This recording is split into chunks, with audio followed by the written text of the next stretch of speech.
Bonjour à tous et bienvenue aux 5 infos du Real Madrid. On débute cette semaine par parler forcément du Real Madrid, de l'actualité en général. On va parler de Mbappé, on va faire un petit point sur les blessés, le cas d'Alaba, quand est-ce qu'il va revenir. Ça fait un petit moment, enfin un long moment qu'il est blessé, quand est-ce qu'on prévoit son retour.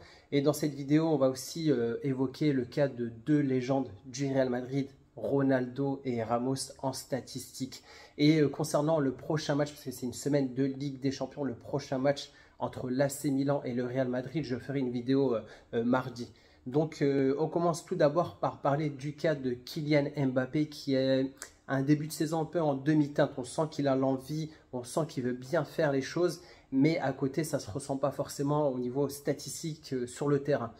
Et d'après Relevo, Ancelotti apparemment a analysé tous les matchs et identifié le problème de Kylian Mbappé.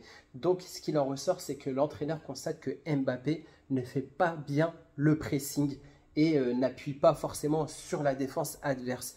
C'est vrai que sur le terrain, on voit beaucoup Vinicius le faire, on voit Rodrigo aussi le faire très bien, efficacement.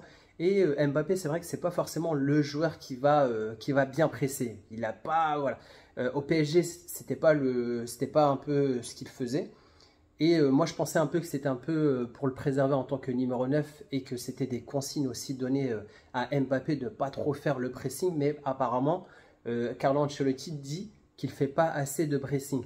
Donc, ça va être des choses à revoir. Donc, moi, Kylian Mbappé, je me fais pas vraiment de soucis pour lui. C'est sa première saison. Faut pas oublier que la première saison, faut s'adapter un peu au championnat.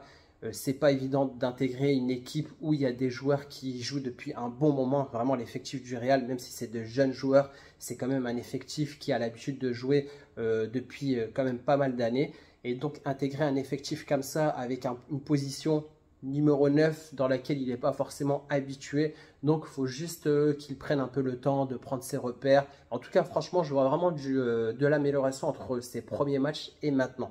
Donc, situation à voir, est-ce qu'on le verra un peu plus pressé sur le terrain comme ce que je souhaite faire Carlo Ancelotti. Ça sera chose qu'on observera lors du prochain match contre l'AC Milan. Deuxième actualité, là on va parler un peu mercato.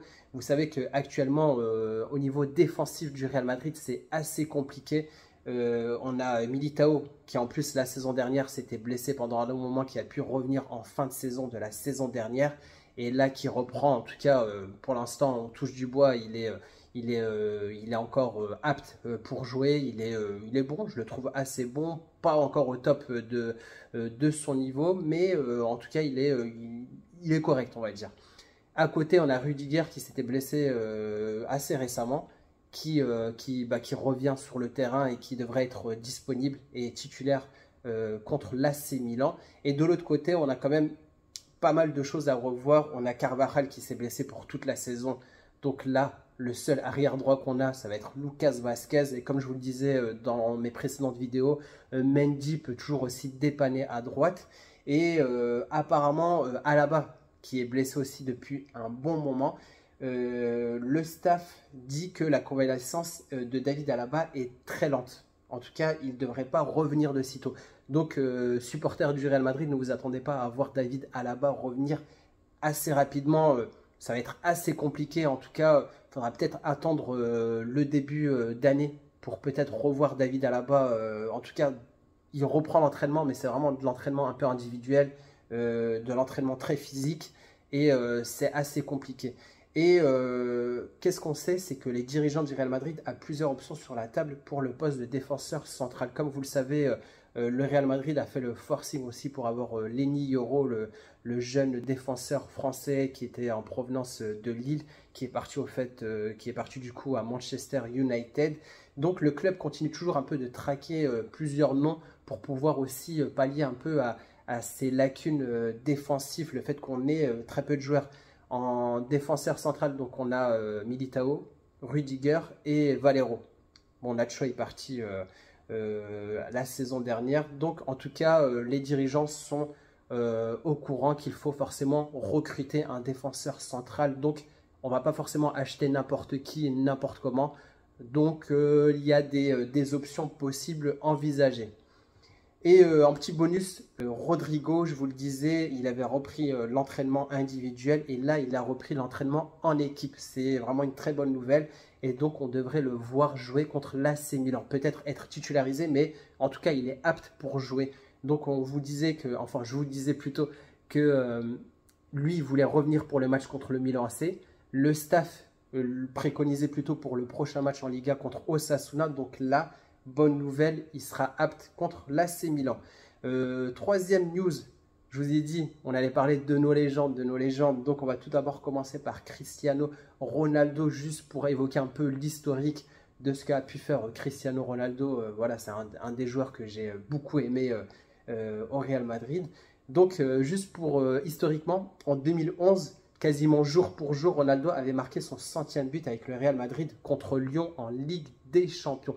Juste pour se rendre compte un peu de la puissance des performances que faisait Cristiano Ronaldo en images, on a pu voir que Cristiano Ronaldo, sur 6 saisons, il avait dépassé 50 buts par saison. Donc on a 53, 60, 55, 51, 61, 51, mais c'est vraiment stratosphérique et vraiment on se rendait peut-être pas compte à l'époque parce que on avait Cristiano Ronaldo et Messi qui faisaient des stats énormes et c'est vrai que maintenant qu'ils sont plus vraiment au haut niveau, on constate que voilà, pour égaler un peu ces superstars, ça devient de plus en plus compliqué d'atteindre ce niveau-là, quoi. Ils avaient mis la barre tellement haute. Et pour parler un peu aussi à venir contrat concernant Cristiano Ronaldo, vous le savez, il est à El Nasser en ce moment. Sa fin de contrat est prévue en fin 2025. Et la question se pose un peu de sa prolongation de son club saoudien. Donc, on sait que Cristiano Ronaldo, son objectif premier, c'est remporter la Coupe du Monde avec le Portugal qui aura lieu en 2026. Donc là, la fin de son contrat arrive en 2025. Il aura d'autres options. Est-ce qu'il voudra retourner en Europe ou non? Ça va être assez compliqué parce qu'il l'avait dit qu'il ne voulait pas retourner apparemment au Sporting. C'était son souhait. Parce que tout le monde disait, voilà, il a commencé au Sporting, pourquoi pas revenir et finir sa carrière là-bas. Il a déclaré qu'il ne voulait pas revenir au Sporting. Les grands clubs européens, type Real Madrid, Manchester, etc., enfin Juventus, ne veulent pas forcément le recruter. Donc, il faut assumer le salaire de Cristiano Ronaldo et il faut aussi l'intégrer à l'effectif. Donc, il y a de fortes possibilités qu'il prolonge à nouveau avec El Nasser. Surtout que El Nasser en a vraiment besoin puisque c'est un peu la tête de gondole du championnat saoudien. Donc l'idée de El Nasser, c'est de prolonger peut-être plus que 2026. Et Ronaldo aurait aussi ce club pour pouvoir aussi performer, pour pouvoir aussi être au top en vue de la Coupe du Monde 2026. Quatrième info, on bascule sur une autre légende. Là, c'est Sergio Ramos. Juste cette statistique qui est quand même folle que j'ai trouvée là sur Internet. Sergio Ramos en Liga, si on compte les buts qu'il a marqués avec Séville et le Real Madrid, il en a marqué 74. Et comme vous pouvez le voir sur cette image, juste en titre de comparaison, c'est beaucoup plus que ces joueurs qu'on voit, ces 8 joueurs de classe mondiale. Et, Ronaldinho en avait marqué 70, Zidane 37, Iniesta 35, Toni Kroos qui a fait quand même une bonne carrière au Real Madrid en a marqué que 20, Figo 68, Thierry Henry, bon il n'est pas resté très longtemps au Barça, il en a marqué 35, Luka Modric 28 buts et Xavi 58. Donc vraiment Ramos c'est vraiment ce défenseur très complet, buteur. Je peux dire que c'est l'un des meilleurs joueurs de tête sur corner. À chaque fois qu'on le voyait monter, on se disait peut-être qu'il peut y avoir un but. Il avait vraiment de la précision sur son pied parce qu'il tirait les coups francs. Et aussi, ce qui lui a permis aussi de marquer pas mal de buts, c'est l'après Ronaldo. Ronaldo, il tirait super bien les pénaltys. Et Ramos, ensuite, a pris la relève pour tirer les pénaltys. C'est ça qui a fait gonfler, on va dire, son compteur de buts.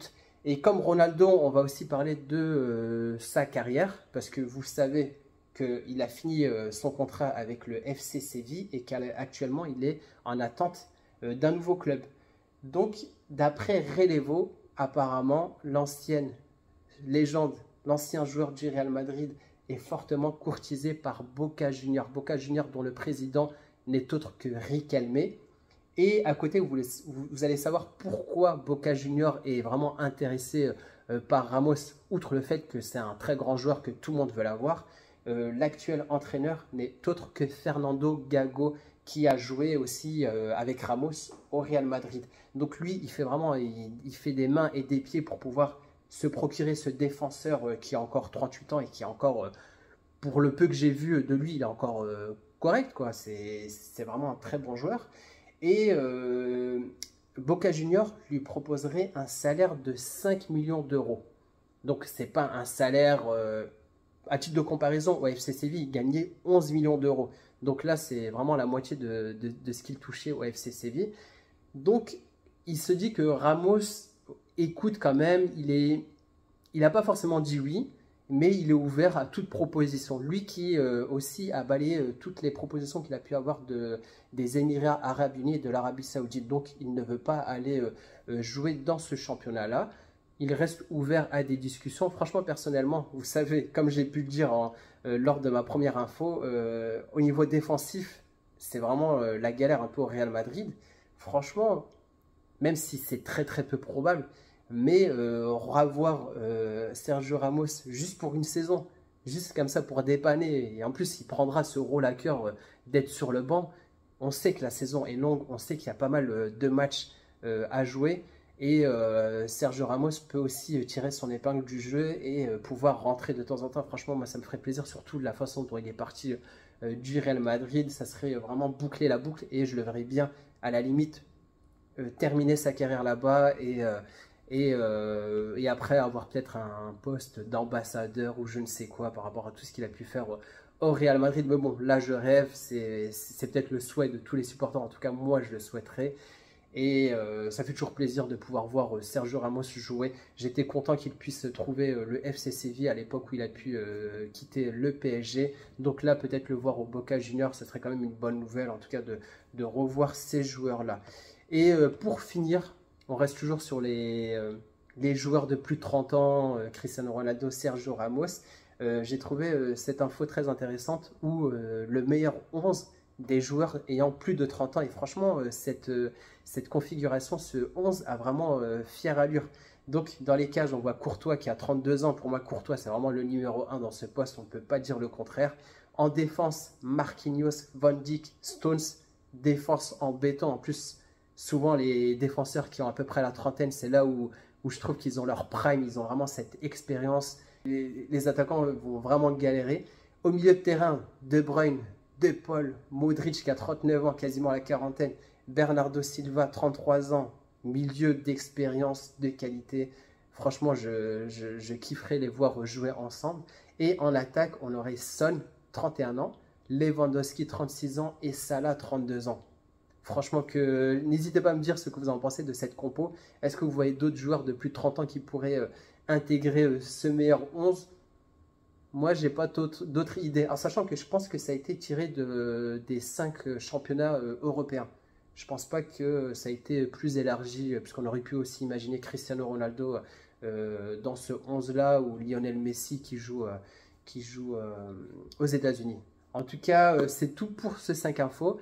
Si tu as regardé jusqu'au bout et que tu aimes ce contenu, n'hésite pas à liker. Si ce n'est pas encore fait, n'hésite pas à t'abonner si tu veux recevoir de l'actualité du Real Madrid au quotidien. Comme je vous le disais, la prochaine vidéo sera consacrée au match de Ligue des Champions. On a vraiment hâte de revoir le Real parce qu'on n'a pas pu les voir jouer là en Liga. Surtout qu'en plus, j'ai aperçu le score. Barça a remporté son match en Liga. Donc, il faudra vraiment rattraper le Barça qui est bien parti pour aller remporter cette Liga.